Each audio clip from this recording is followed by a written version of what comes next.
Hey guys, Pretzelman 945 here. Welcome back to another video.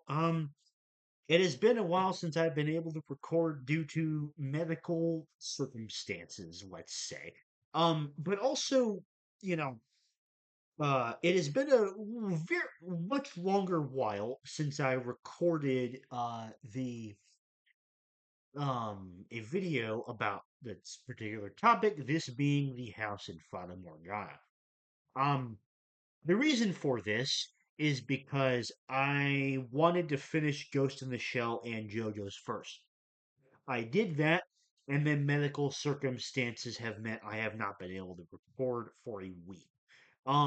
But I am back on it now. I tonight I'm planning to record like 4 videos that I wanted to make over the course of the last week. And the house in Fata Morgana is definitely the first video. So, that's the reason for the gap. Um, I so I just rewatched the old video I did, and the reason, um, I guess that's not what I wanted to say. Um, so talk. Okay, so I I yeah. I'm sorry. Um, I wanted to say that the point where I stopped, not the reason for reason. Um, the point where I stopped is right at the choice at the end of door 4, where you can choose to accept, reject the maid's proposition, or the correct choice, which leads to the true ending. There is more to be done, and you know, I do stand by everything that I thought in the original video about that being the conclusion of a fairly of a very peak story. But at the same time, I also feel incredibly dumb. Um because literally like 5 minutes after I would have made that correct decision, I would have found out that in fact, my initial theory that you're playing as Mikkel in the game was entirely correct. Um, and the maid is actually Giselle, which I did not see coming at all. That was a complete shock to me. That was like what the actual fuck, because like it turns out Morgana is an entirely separate character, and oh boy, we will talk about Morgana. I have a lot of opinions on Morgana, but um literally if I had played even 10 minutes past where I had stopped before recording the first video on this game, I would have seen that that I would have been half right and half completely dead wrong, and my mind still would have been gone. Um, Now, because I talked about a lot of the more superficial elements beside the story in the first video, I'm not going to go in as deep about it here. Um, Only to say that this soundtrack is, in my opinion, one of the greatest soundtracks in all of media to this game. Um, but the obviously, because I have completed the full story, the majority of this video will be indeed focused on talking about the story content of the game. So, um what I decided to do with this is I'm going to structure it by going through each of the doors themselves. Um, so yeah, that's what we're gonna do, and we're starting with the very next one, Door 5. And honestly, in the first video I made, I rated Door 4 a 10 out of 10. And I am not lowering the score because I think Door 4 is bad. But like Door 5 is the same true story, but just simply it's just better in every aspect possible. Um and so I lower my rating of that to a 9 out of 10, the same as Door 1, because it is still a brilliant story. But Door 5 and every other door, straight 10 out of 10s. Straight 10 out of 10s. Easily. Doors 5 through 8, easy 10 out of 10, every single one. And the reason why Door 5 is so much better than Door 4 when they are basically the same story structure is number one, there is the very key detail of Giselle being quite a different character here. Obviously, she is not the white haired girl. However, um,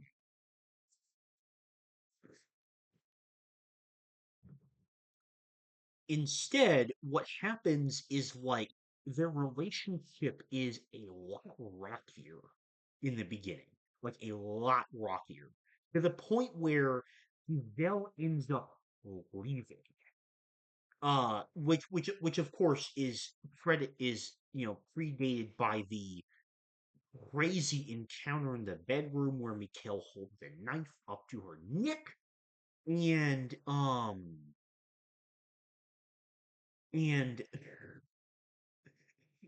that happens, and then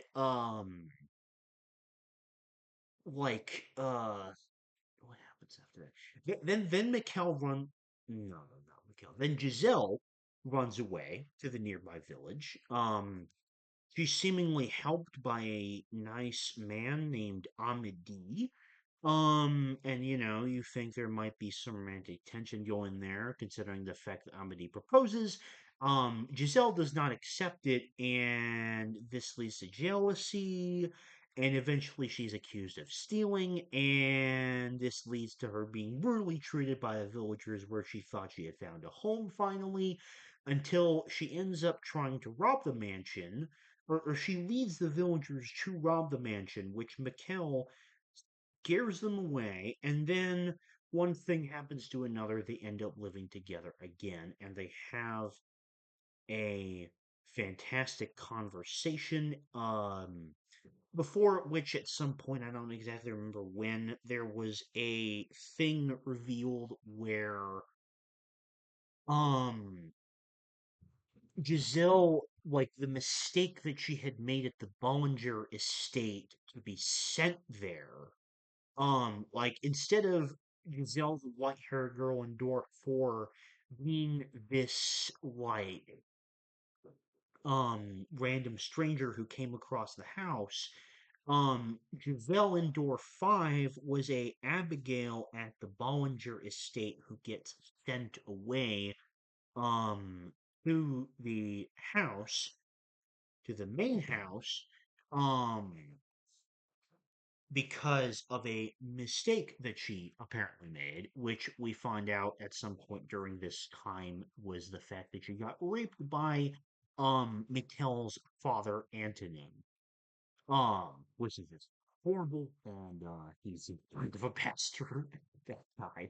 Um total piece of shit. I mean, as we will discover, a lot of Mikkel's family is pieces of shit. But in this scenario, Antonin is definitely one of those pieces of shit. Um, so, you know, things happen, they become better friends. Um, and then that eventually leads to them confessing to each other, which is just a beautiful fucking scene on like so many levels. And then the scene where Giselle like strips naked for Mikkel to see her scars. It is such a powerful scene, and the two of them have, in my opinion, the best romance in all of fiction, and that is not even close. Um, now, and then of course it ends with Mikkel tragically dying. A lot of that part is the same. However, um, Mikkel wishes for Morgana to keep um to keep Giselle safe, protect her, make sure that she stays alive. And so Door 6 sort of covers a lot of the plot of um Giselle sort of slowly going insane and turning into the maid that we know from the beginning of the game over the course of hundreds and hundreds and hundreds of years. And it is just an absolutely brutal and depressing process where she slowly forgets about everything that happened to her, and you realize that it was entirely Morgana's fault, that like Morgana was the one that convinced Giselle as the maid that he was actually Morgana, which is just all kinds of completely fucked up, and it makes Morgana insanely hateable. Um, and you're experiencing all of this, and then at the end of Door 6, it seems like they can finally reunite, but then there's like this crazy darkness that surrounds the whole house. And then it's where it transitions to becoming a much more Morgana focused story, because from this point on you have to make the right order of choices in terms of like the places to go, which is like in order of doors one, two, three, as will become significant later when I talk about the last door. Um, in order to get three keys from the shadows around the house. And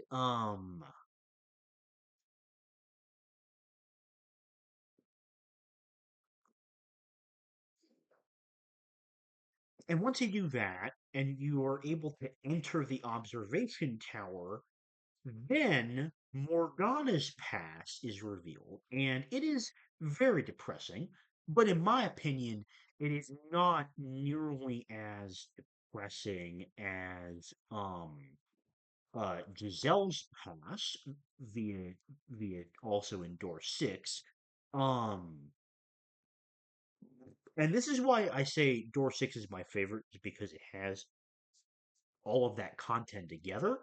Um Even though it's by extremely slim and arbitrary margins that Door 6 is my favorite specifically. That being said, Door 7 is like such a close fucking second, because um when you finally get up to the tower, what you think is the tower, then there's an illusion where you're back in the bedroom, and it's suddenly revealed that Mikhail is actually the white-haired girl. Except this is a complete fucking lie that Morgana presumes to be true, but is not actually true, as will be found out later. And my initial theory also, that came later on, I should specify that Morgana was actually the white-haired girl all along, um, was actually true, but I thought I had been proven wrong, and that was a insane plot twist. And just when I thought that there was already enough Mikkel peakness, with him literally being the main character that you play as across the entire game, Door 7 is literally all about Mikkel's past and how he was actually male all along, but his mother thought that he was a girl from birth, and that's what he wanted him to be his entire life. which is where the name Michelle consistently pops up. Um, and and like connecting that with the heartbreak of seeing Giselle in Door 6 have to go through um like not knowing that Michelle is not the Michelle that she was waiting for hundreds of years. It was just all so depressing, so depressing. After Door 6, I had like terminal depression for the rest of the day. um and, we see how he is brutally treated by his family, and then he ends up falling in love with his brother's fiance, Amy, who in Door 5 was subtly dropped as his first crush. And then that is severely expanded upon here, including much later when we see his or her true nature, I should say, which is being a absolute sadistic cheating bitch who also slept with Didier, his other um his brother when he was supposed to be married to when she was supposed to be married to George's Mikhail's other brother. Um so she's just royally a serious piece of shit, and it is uber depressing to see everything that Mikhail suffers through. Um and then eventually he gets exiled to the mansion, um where he begins his relationship with Morgana, which is just insanely cruel, and it makes Morgana even more hateable. um and then we get to his death scene again, and I think this is the most tragic plot twist in the entire game, where it's revealed that the knight that actually killed Mikkel was his own brother Didier. And that was something that I was not expecting at all. That blew my mind again, and in my opinion, that is the most depressing plot twist in the whole game. And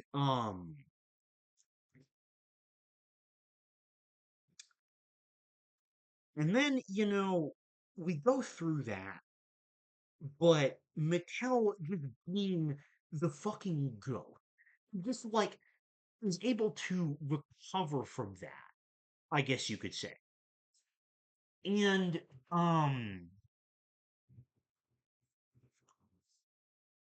and by doing that, he is able to force Morgana's own door open, which is essentially the plot of Door 8, which is trying to like change the past. And one thing that I absolutely love, well, I should mention the incredible moment where Giselle's spirit comes back after you choose to not let go after Door 7. That's fucking peak. I love that so much. Uh, that was just such a hype moment when Giselle came in like that.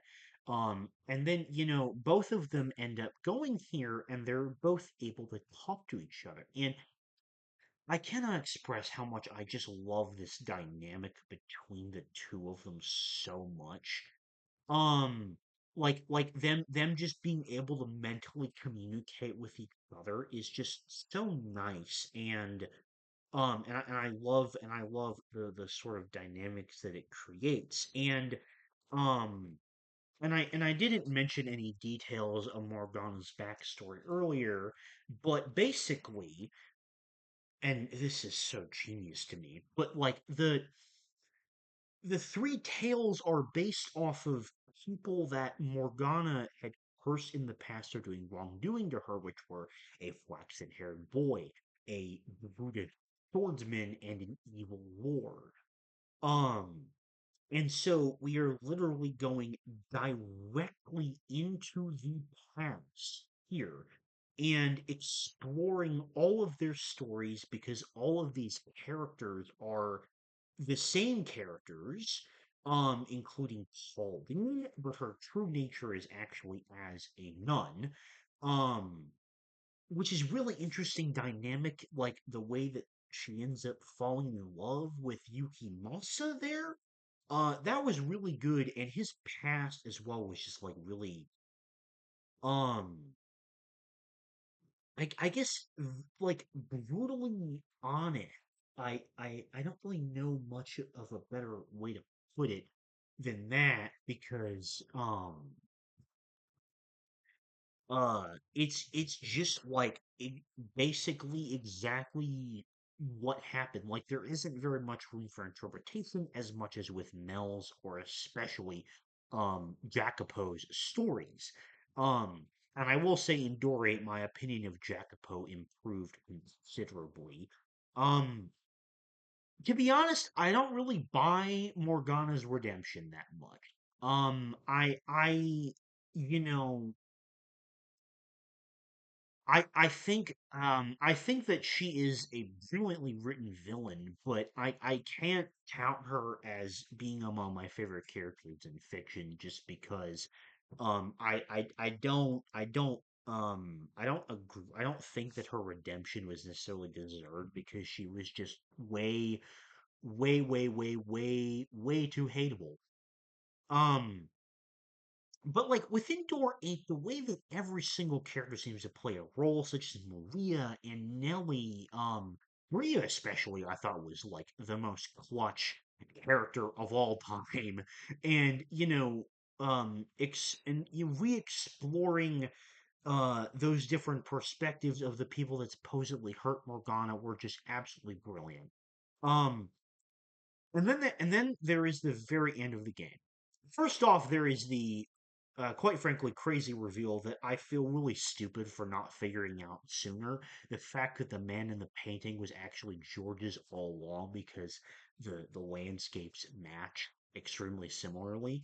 Um, it was still a very cool twist. And then something I totally did not expect is like when you open the door to the mansion, you think you're finally free.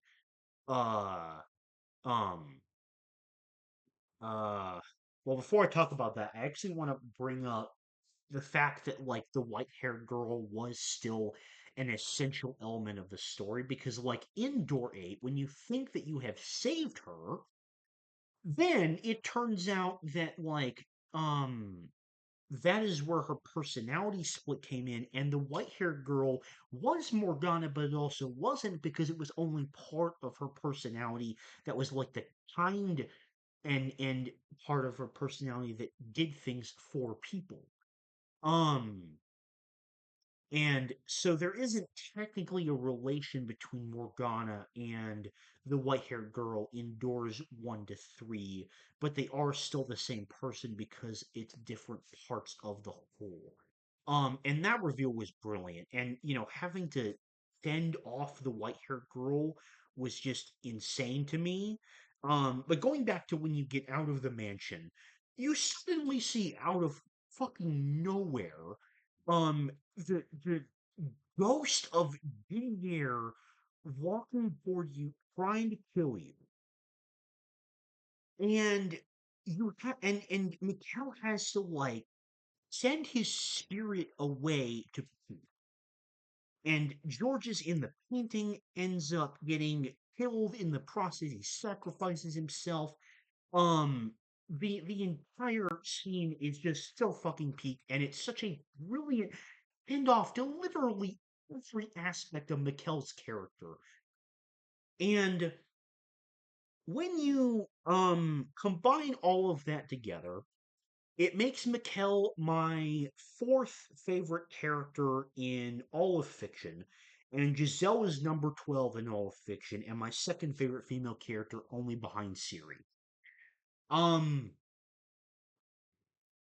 And as for the house in Fata Morgana itself on my top 10 fiction list, it lands squarely at number 6, though there's a chance it may go up because I have yet to play Requiem for Innocence or Reincarnation short stories. I have yet to start that other content yet. I have only completed the through ending, which was fucking incredible to see the final shot of Mikkel and Giselle embracing was just so fucking beautiful. And yeah, this game is peak fiction. Um, that's gonna do it for this video. Let me if you have any other, I guess, questions, comments, things I didn't cover in this video about the house in Fata Morgana, just leave a comment and ask because I'm sure that there were things that I probably missed talking about here. Um, but yeah, that's gonna do it for this video. Play House in Fata Morgana.